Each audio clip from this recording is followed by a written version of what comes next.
ஓம் சக்தி ஆதிபராசக்தி. தீபாவளி நல்வாழ்த்துக்கள். தீபாவளி இயற்கைதான் வழிபாடு, இயற்கைதான் தெய்வம், இயற்கைதான் பூமி, இயற்கைதான் கடல்தான், இயற்கைதான் காற்றுதான், இயற்கைதான் ஆகாயம்தான், இயற்கைதான் சூரியன்தான், இயற்கைதான் சந்திரன்தான், இயற்கைதான் மழையும் தீயும் வித அமைப்பு உண்டு. இயற்கைதான் தாய் உள்ளம் படைத்தது. இயற்கையில் ஏற்பட்டதுதான் விஞ்ஞானமாக மாறுகிறது. விஞ்ஞானத்தினுடைய பிள்ளைதான் விஞ்ஞானமாக மாறுகிறது.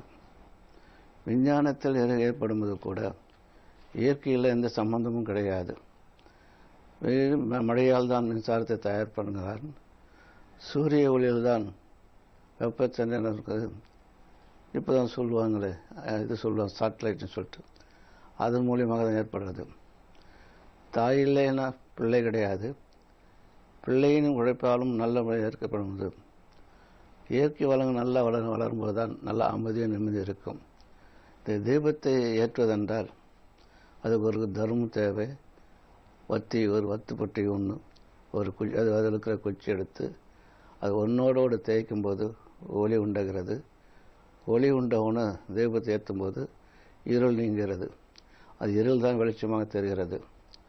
உள்ளத்திற்கிற உயிர் தான் ஒரு மனிதனாகிறதும் தெய்வமாகிறதும் அயோகனாக மாறுவதும் திறனாக மாறுவதும் நல்லவனாக மாறுவதும் அழியா செல்வமாக மாறுவதும் சித்தர்களாகவும் முனிவர்களாகவும் கல்வெட்டுகள் மூலமாகவும் தெரிந்து கொள்ள முடிகிறது. தீபாவளி என்பது பிறருக்கு உதவுவது, ஒரு தீப்பெட்டி திருச்சி விளக்கேற்று இருள் நீக்குவது போன்று தர்மன்ற பெயர்களையும் இனிப்புகளை கொடுத்து புது சட்டைகளையும் வேடிக்கைகளையும் தென்பண்டங்களையும் பூமி இயற்கையால் மழையால் வளர்க்கப்பட்டது. பல ஒரு நெல் விளைச்சலாகவும் கரும்பு விளைச்சலாகவும் அதே போல் இனிப்பு விளக்கவும் மாம்பழம் இருக்கலாம். மாம்பழங்கள் பல பேர் இருக்கலாம். மண்ணால் ஏற்படும் உற்பத்தியாக இருக்கும்போது மழை பெய்யும்போது கூட தான் இறைக்காமலே அது தேவையான இயற்கை வளத்தை தன்னை வளர்க்கிறது. மனிதனால் நல்ல உள்ளங்களும் நல்ல உள்ளங்களும் நல்ல எண்ணங்களும் நல்ல விதைகளை செயற்படும்போது பயிர் நன்றாக வளர்கிறது. அது உரமும் தேவையில்லை, உழைப்பும் தேவையில்லை, நிலவு இல்லை. தர்மம் என்று ஒரு சொல்லுக்கும் வாய்கின்ற சொல்கள் உண்டு. பேசுகிற பேச்சில் கூட நல்ல காற்று, நல்ல வாசனை, நல்ல உண்டு. பேசும்போது துர்நாற்றம் அடிக்கிறது. துர்நாற்றம் இருக்கிறதா அவன் வாயை கொப்பளிப்பதும் வாயை தேய்ப்பதும் செய்கின்ற வாய்ப்புகள்லாம் அவனவனுக்குள் ஏற்படுகின்ற உள்ளங்கள். அது அந்த காலத்தில் இருக்கும்போதும் உழைப்பால் தான் நல்லா வளர்ந்தான், உழைப்பால் தான் அமைதி கிடைத்து, உழைப்பால் தான் உயர்ற்ற வாழ்க்கை இருந்தான், உழைப்பால் தான் தாய் தந்தை வணங்கினார், உழைப்பால் தான் 6 அடி சொந்தம்னு சொன்னான். அதே நிலைக்கிறது. அதே போல் 6 அடி சொந்தம்னு கூடு வளர்ந்தால் கூட மண்ணில் புதையை பதித்தால் கூட அந்த எலும்பு கூடு எந்த அழியாமல் இருக்கும். இப்போ இருக்கிற மனிதன் இருந்தால் கூட நெருப்பாலும் அதாக அணுகிறது, செல்களால் எலும்பு அழிந்து விடுகிறது.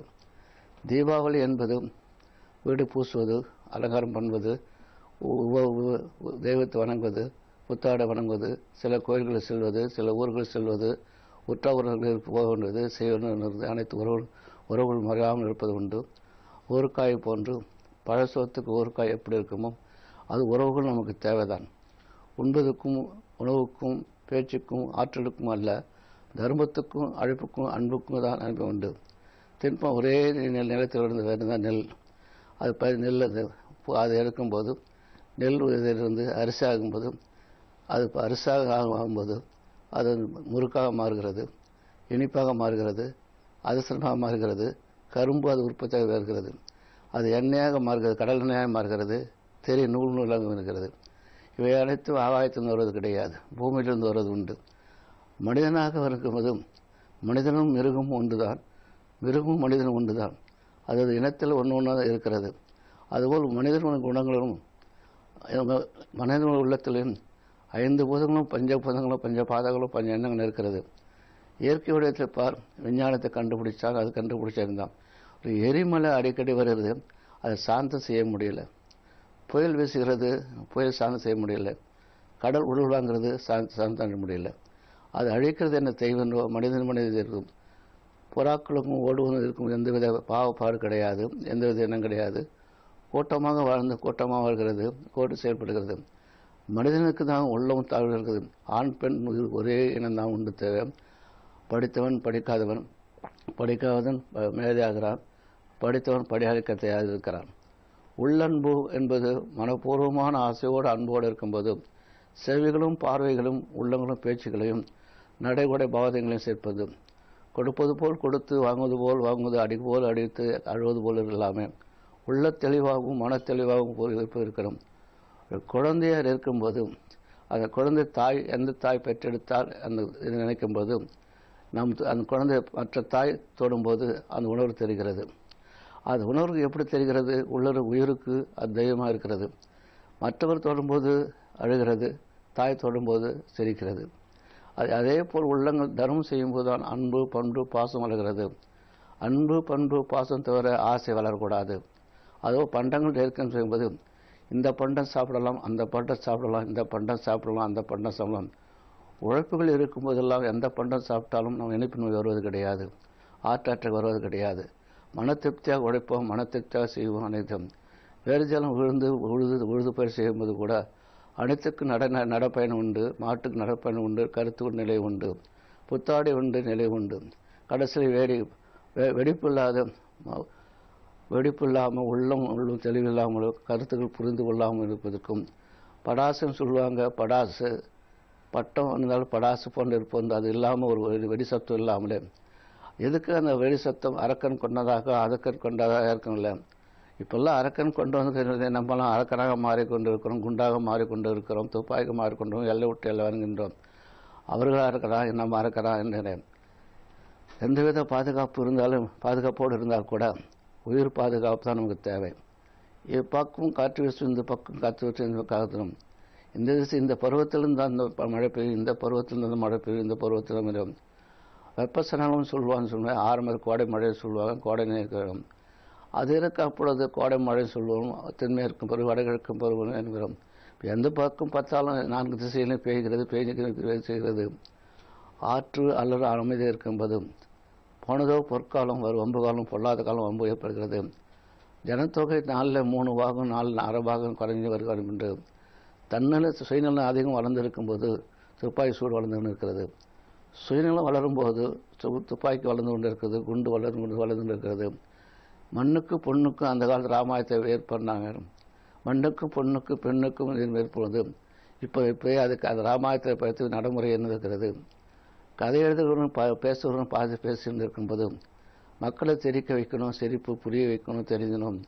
ஆனால் மக்களை புரிய வைக்கணும், சிரிக்க வைக்கணும், ஆனால் சிந்திக்க வைக்க முடியல. சிந்தித்து செயல்படுத்த பலன் உண்டு. தீபாவளி இருக்கும்போது, தீபாவளி பண்டிகை இருக்கும்போது சந்தோஷமாக இருக்கும் செய்து உண்டு. அது வருஷப்பிறப்பு இருக்கும்போது ஒரு பண்டிகை எதுக்கு இருந்தால் நம் உள்ளங்களை சுத்தம் செய்து கொள்வதும், பிறர் உறவினர்கள் விட்டு கொடுக்காமல் இருப்பதற்கும், வீட்டை சுத்தம் செய்து கொள்வதும், பூச்சிகள் இல்லாமல் இருப்பதற்கும், உள்ள உறவுகளுக்கும், மன அமைதிக்கும் நிம்மதிக்கும், நாம் இறந்தும் இறவாமல் இருப்பதற்காகவும் இந்த பண்டங்களும் திருவிழாக்களும் பண்டங்களும் தீபாவளி பண்டங்களும் விழாக்களும் பொங்கல்களும் சித்திரமாக விழாக்களும் பண்ணுறது. விழாக்கள் மூலமாக உற்றார் உறவுகளை ஒன்றாக சேர்கிறோம், ஒன்று சேர்ந்து கொண்டிருக்கிறோம். மரங்கள் எடுக்கும்போது இந்த மரம் அந்த மரம் இந்த மரம் சொல்லணும். மரத்துக்கு ஆணிவேர் தான் முக்கியம். இந்த ஆணிவேர் முக்கியம் இருக்கும்போது அந்த மரத்தை அசைக்க முடியாது செய்யும்போது ஒரே தன்னம்பிக்கை இருக்கணும். ஒரு ஆண் வயிறு போன வைரமாக இருக்கணும், உள்ளே இருக்கணும். நடக்குதா நடக்கட்டும், அதை பற்றி கவலை கிடையாது. நமக்கு உயிர் இருக்குது, தெய்வம் இருக்குது, அது இருக்குது. நான் செய்ய தர்மம் என்றும் நான் செய்கிற தர்மம் என்று என்னை அழிக்காது, அது நிலைத்து இருக்கும். பெரிய ஆலமரம் இருக்கிறது. அந்த பெரிய ஆலமரம் ஆணிவேர் தான் முக்கியம். அந்த பெரிய ஆலமரத்துக்கு கீழே விஷ செடி, அந்த செடி தான் அது வளராது, அழிஞ்சிடும். சிறிய செடி வளரும்போது தான் விஷ செடி அழியாது, அது மரத்தை அழிச்சுவிடும். ஆலமரம் அதே என்ன இருக்கும்போது அரச மரம் கூட எடுத்து பெரியதாக இருக்கும்போது, ஆணிவேர் பெரியதாக இருக்கும்போது, மரம் பெரியதாக இருக்கும்போது பழம் சிறியதாக இருக்கும். அதே மரம் சிறியதாக இருக்கும்போது உள்ளம் சிறிது இருக்கக்கூடாது. தர்மம் சிந்தனை செய்யும்போது கூட அந்த சிந்தனை சின்ன பெரிய மரம் கூட சிறிய உள்ளங்கள் இருக்கக்கூடாது. பெரிய மரம் இருந்தால் கூட சிறிய பழம் இருந்தால் கூட சிறிய துன்பங்களும் ஒன்புகளும் இருக்கக்கூடாது. பெரிய மரம் இருந்தால் கூட சிறிய காயம். அது பெரிய காய்கையில் இருந்து விழுந்த என்ன ஆகும்? மண்டை உடையும், அது உடையும். ஆண்டவன் நிழல் கொடுக்கிறான், காத்து இருக்கிறான், செய்கிறான், காத்திருக்கிறான். ஆண்டவன் பெரியதும் சிறிது வைக்கிறான் செய்திருக்கும்போது ஆண்டவன் யார்? நீ யார்? நான் யார்? ஆளுகின்றவனா அரசுகின்றா? ஆண்டவன் ஆடுகின்றவன் பாடுகின்றவன் காற்றில். காற்றிலே பாடுகின்ற அனைத்து சேர்க்கும்போதும் தெய்வத்துக்கும் தேசியிருந்தால் இயற்கையே தெய்வம் போட்டு ஆண்டவன் போயிட்டு தெய்வம் போச்சு, இயற்கையாக வந்தாச்சு, இயற்கை வழிபாடு என்ன? கடல் இருக்க வரைக்கும் மழை இருக்கும், பூமி இருக்கும், காற்று இருக்கும், எல்லையில் இருக்கும்போது மழை உண்டு, மனிதன் உண்டு. மனிதனுக்கு எத்தனை வருஷம் தான்? அத்தனை வருஷம் கிடையாது. நல்ல உள்ளவனும் நல்ல எண்ணம் நாசம் ஏற்படும் போது இன்னுமே என்ன அழிந்தால் கூட என்ன அழியாது இருப்பார்கள் தர்மம் என்ற பெயரில். அதுபோல் தீபாவளி வாழ்த்திலும் நீங்களும் சந்தோஷமாக இருக்கணும், பிள்ளைங்களும் சந்தோஷமாக இருக்கணும் தானே. பிள்ளைகளையும் கண்ணு கறந்து இருக்கணும். பக்கத்து வீட்டு இருக்கும்போது பக்கத்து வீட்டில் நெருப்பு எரிக்கிறதுன்னு விட்டு பார்க்கக்கூடாது. ஏகத்தனம் பண்ணால் அதனால் பற்ற எரிட்டு சொல்லக்கூடாது. அது நெருப்பு நமக்கு வரும். நாம் இருக்கணும். அந்த நேரத்தில் சந்தேகம் பண்ண அயோக்கியத்தில் நல்ல நண்பனாக இருக்கணும். நண்பனும் பகையாகக்கூடாது, பகை நண்பனாகக்கூடாது. தெய்வமான உள்ள தெளிவாக இருக்கணும். தீபாவளி வாழ்த்து. ஓம் சக்தி பராசக்தி.